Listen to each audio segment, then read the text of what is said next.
What is a story? Is it a sequence of events? A collection of facts agreed upon by the victors? Or is it something more visceral? A feeling? A memory? A scar left on the fabric of time?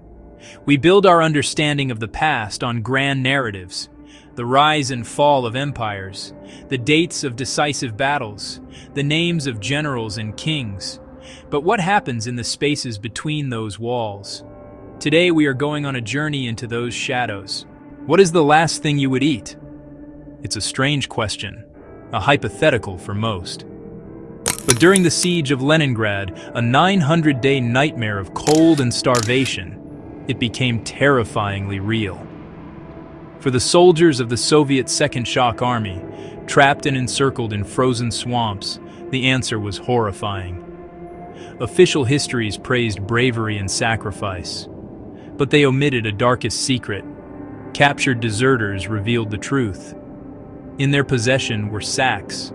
Inside those sacks, boiled human flesh. The Germans documented it. On the Soviet side, the truth was buried. Reports sealed until 1989 used euphemism, phrases instead of the word cannibalism. Patrols were sent not to scout, but to collect the recently deceased, friend or foe. This wasn't individual madness. It was organized, regiment-wide. These were men, not monsters, pushed beyond comprehension. A village is more than a collection of buildings. It's a web of lives, a repository of memories, a community. Khatyn, in what is now Belarus, was such a place. On March 22, 1943, it was home to 149 people, including 75 children. A reprisal force arrived, not to fight, but to erase.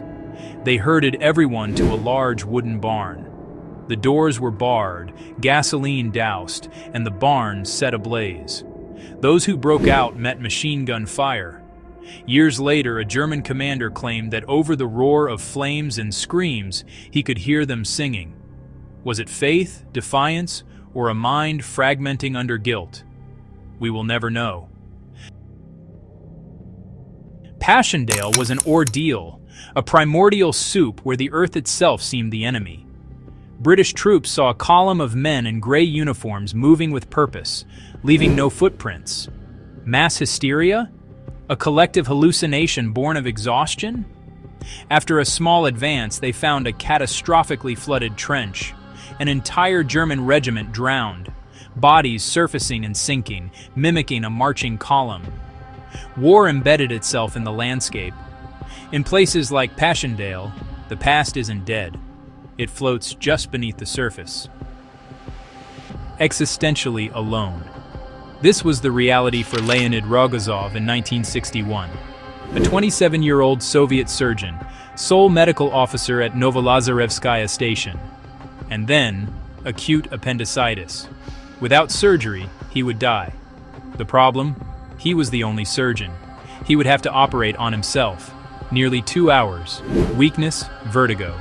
He split himself. Precise surgeon and terrified patient. And finally removed the swollen appendix. He stitched himself up and survived.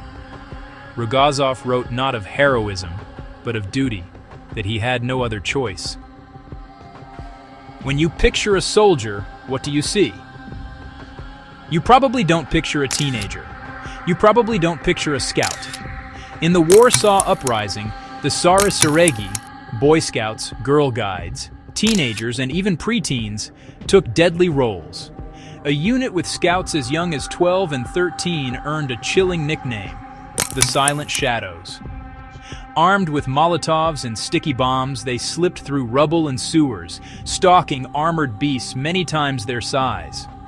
A boy who should be in a classroom hurls fire at steel. Profound courage and profound tragedy. Innocents sacrificed to fight overwhelming evil.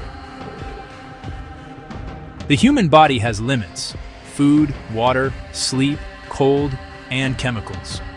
Separated behind Soviet lines, exhausted, he tried for one pill and swallowed 30 times the dose. For 2 weeks he became a force of nature, skiing hundreds of kilometers, hallucinating surviving explosion and hunger, eating a bird raw. Found at last, skeletal, over 40 pounds lost, heart at 200 beats per minute. What makes a hero? A paradox sits at the center of John Robb, a loyal Nazi in Nanking when the Japanese invasion unleashed slaughter, torture, and rape. He and a few Westerners formed the Nanking Safety Zone. He used a Nazi flag as shield, an emblem of evil elsewhere, a life-saving barrier here.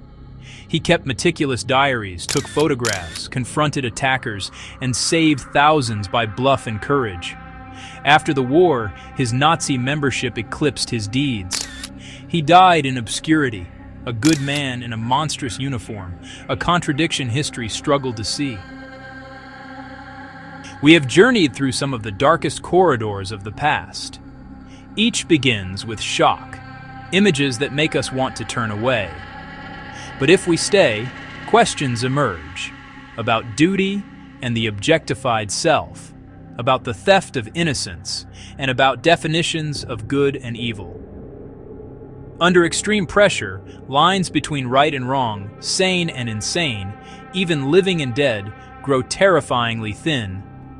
Unearthing these footnotes is remembrance and self-examination. They demand we remember the cost of hatred and the fragility of our own morality. We've reached the end of our journey, but the echoes of these stories have weight. History is a living, breathing, sometimes bleeding thing. Stress tests of body, mind, and soul.